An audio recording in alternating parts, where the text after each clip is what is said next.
Toki. Nous voici au jour 11.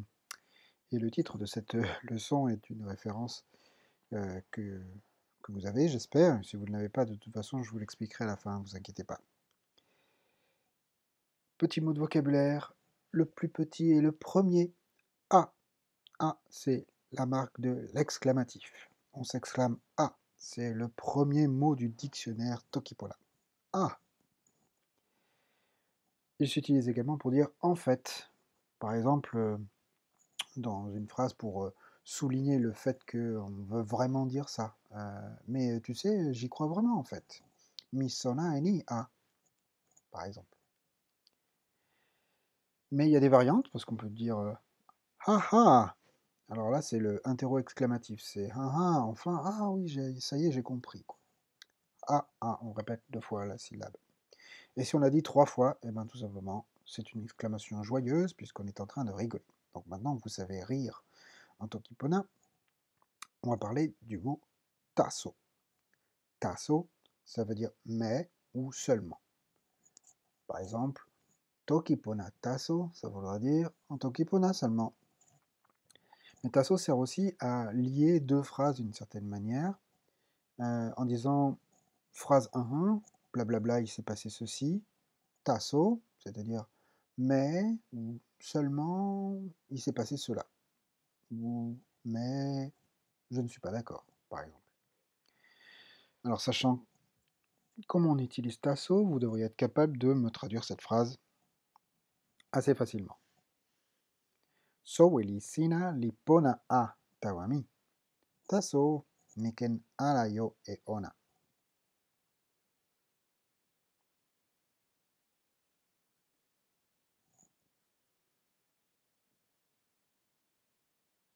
Alors, lipona tawami, on reconnaît, hein. Lipona a tawami. On insiste vraiment. Hein. Quand on dit lipona tawami, ça veut dire je l'aime. Lipona a tawami, alors on insiste. Hein. C'est le a, il s'exerce sur le pona. Hein. Je l'aime vraiment beaucoup. Soweli sina, ton animal, alors ton chat, ton chien, ton rhinocéros. Tasso, seulement, mais, cependant. Miken ala, yo et ona. Je ne peux pas l'avoir, je ne peux pas le prendre. Et ona c'est lui, hein, c'est celui-là, c'est cet animal. Ce qui nous amène aussi à une notion de subordonné, de phrases subordonnées relatives. Alors, cette phrase a l'air très simple en français, ou en anglais, ou dans plein d'autres langues. Seulement en Tokipona, c'est une structure très particulière. Là, on exprime 2 idées, en fait. Je sais que tu aimes mon chat. C'est tu aimes mon chat et je le sais. Et c'est dans ce sens-là que, par exemple, Tokipona est une langue qui va vous faire toucher du doigt la complexité de notre langue maternelle et à quel point en Tokipona, quand on veut traduire quelque chose, il faut le découper en morceaux qui ont leur sémantique. C'est que là, j'exprime dans une phrase, j'exprime 2 idées. J'exprime tu aimes mon chat, Soweli mi lipona tawasina. Mon chat est bien pour toi, donc tu aimes mon chat. Et je sais ceci. Ce que j'ai dit là, je le sais. Mi sona eni. Je sais cela. Alors on le jointe comme ça. Et cette structure, vous l'aurez très fréquemment. C'est-à-dire que quand on veut faire une phrase subordonnée relative, on en énonce une en disant, en la terminant par eni, je sais cela. Et ce qu'il y a après, c'est effectivement ce que je sais. Mi sona eni, soweli mi lipona tawasina. Je sais que tu aimes mon chat. Je sais quelque chose, 2 points, tu aimes mon chat. De la même manière, on peut utiliser ça avec d'autres verbes que mi sona eni. On peut dire mi toki eni, mi wile tawa. Mi wile tawa, je veux partir, je dois partir. Mi toki eni, je dis cela ou j'ai dit cela. Donc la traduction littérale, enfin en bon français, ça sera j'ai dit que je voulais partir. Donc maintenant que vous savez faire des subordonnées relatives, c'est génial. Alors, quelques mots de vocabulaire, hein, parce que c'est pas tout ça, mais on est bientôt à la fin. Ante. Alors, pareil, hein, c'est pas ante, c'est ante. Ante, c'est différent, autre. Ou bien c'est changer, modifier. Hein. Quand, on, quand on change d'avis, on va utiliser ante, par exemple. L'été, ce qui est froid, ou ce qui est cru, par opposition à ce qui a été cuit, par exemple. Sama. Sama, c'est identique, similaire, tout comme pareil. C'est ce mot qu'on utilise pour dire frère ou sœur. C'est Yan Sama, celui qui est comme moi, qui est au même endroit, au même niveau que moi, d'une certaine manière. Sui. Sui, c'est doux, sucré, mais on peut aussi l'utiliser de manière métaphorique pour dire mignon, ou un comportement peut être sui aussi. Tu es bien gentil, tu es sui, tu es doux avec moi. Palissa, le bâton ou la branche. Rien de spécial. Oiseau, l'oiseau. Bah, la phonétique nous le dit, hein. Oiseau, c'est l'oiseau.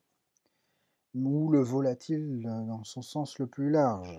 Et comme vous le voyez, les chauves-souris sont incluses dans oiseau. Parce que ce qui compte, c'est la fonction hein, de l'animal, pas son règne animal précis. Les ptérodactyles sont oiseaux aussi. Bon, pas les avions, hein, mais bon. On pourrait dire Tomo oiseau, par exemple. Une construction qui a la fonction d'un oiseau, pour dire avion, pourquoi pas. Weka, au loin, jeter, quelque chose qui est absent, qui manque. Ce qu'on va mettre à distance, d'une certaine manière. Allez, petit exercice de traduction, avant de s'amuser un peu. Cet oiseau sait que mes vêtements sont très chouettes. À vous.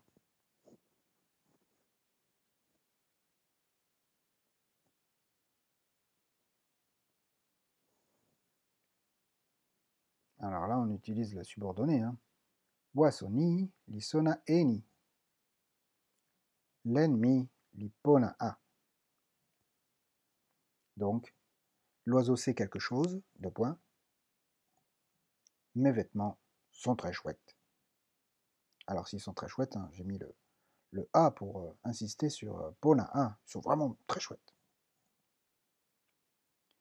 Un petit guide de conversation, parce que maintenant vous avez quasiment tous les mots de vocabulaire, mais il vous manque peut-être des petites expressions idiomatiques pour demander votre chemin dans la rue ou je ne sais quoi. Alors pour dire bonjour, c'est facile, c'est Toki. Voilà, Toki, bonjour, salut. C'est la manière très informelle. Et on répond Toki pour dire bonjour. Et pour dire bonjour à tout le monde, on utilise le vocatif. Yan, allez, oh, Toki. Bonjour tout le monde. Yan, allez, tout le monde. À qui on s'adresse? Yan, allez, donc qui ont le vocatif, au Toki. Mitawa, ben je m'en vais, au revoir. Et maintenant, vous savez bien sûr pourquoi est-ce qu'il y a toujours Mitawa à la fin des présentations. C'est parce que moi, je pars. Donc je dis au revoir, Mitawa. Et à celui qui part, on souhaite Tawa Pona. Donc tu t'en vas, Tawa, hein, mais on te souhaite bon voyage d'une certaine façon. Bon vent, salut. Tu t'en vas, donc je te souhaite quelque chose d'agréable. Parce qu'on est toujours très poli et très gentil en tant qu'Epona. Et pour généraliser, quand on dit quelque chose Pona, c'est on te souhaite que cette chose soit agréable. Donc par exemple, vous devriez être capable d'imaginer comment on peut dire bon appétit.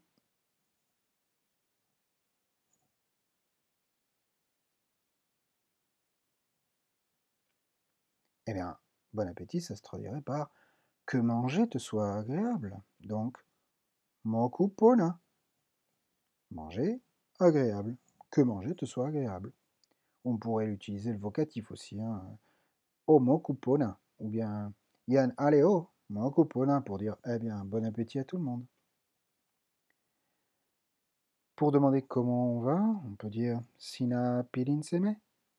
Pilin, vous vous souvenez, c'est dans la leçon précédente, c'était se sentir, le sentiment. Donc je demande comment tu vas. Sinan pilin seme. Et on répond, ben, mi pona, moi ça va, je suis bien. Sina pilin seme, comment vas-tu? Quand on est désolé, qu'on a cassé quelque chose, qu'on a écrasé les pieds de son voisin dans le métro, on peut dire mi pakala, c'est ma faute. J'ai mal fait. Sous-entendu, je suis désolé. Mi pakala. O toki kepeken ten pomute. Alors là, o, c'est l'impératif. Toki, parler. Donc si c'est la notion d'ordre, je te demande de parler. Kepeken ten pomute. Ten pomute, c'est plus de temps. Donc, parler en utilisant plus de temps. Otoki, kepeken ten pomute. S'il vous plaît, parlez moins vite. On ne dira pas parler moins vite, on dira parler en utilisant plus de temps. La notion de vitesse, c'est un peu difficile à appréhender en Tokipona autrement. Et d'ailleurs, vous avez remarqué que l'expression « s'il vous plaît » n'apparaît pas, elle n'existe pas. C'est très simple. On part du principe qu'en Tokipona, tout le monde est poli, tout le monde est gentil, et qu'en fait, on n'a pas besoin de demander s'il vous plaît. On dit, par exemple, si on veut quelque chose, on dit mi wile e ni, mi wile e kala, par exemple, je voudrais du poisson. Mi wile e lipu, je voudrais un livre, etc., etc. Alors, très intéressant, où se trouve la salle de bain, où se trouvent les toilettes. Donc, tomotelo, linanseme. Tomotelo, donc c'est la construction, la pièce. Do, tomotelo. Donc, vraisemblablement, la salle de bain ou les toilettes. Linanseme, où est-elle? Là, encore une fois, hein, c'est les questions. On écrit la phrase à l'affirmatif et on met seme à l'endroit de l'inconnu. Onali naseni. Elle est par ici, elle est dans cette direction. Alors on va pointer du doigt par exemple. Onali naseni. Parce qu'on va avoir un problème en Tokipona. Il n'y a pas de mot pour dire droite et gauche. Donc on va être obligé de dire dans cette direction-là. Pona, ah. Pona, ça peut vouloir dire merci. C'est bien, merci bien. Tout ce qui est pona, c'est ce qui est agréable. Donc merci, c'est ce qui se rapproche le plus de l'expression pona, c'est ce qui se rapproche le plus de merci. Voilà, plutôt. Parlez-vous espéranto? Sina toki à la toki et toki et pelanto. Alors si la personne vous répond toki, elle parle espéranto.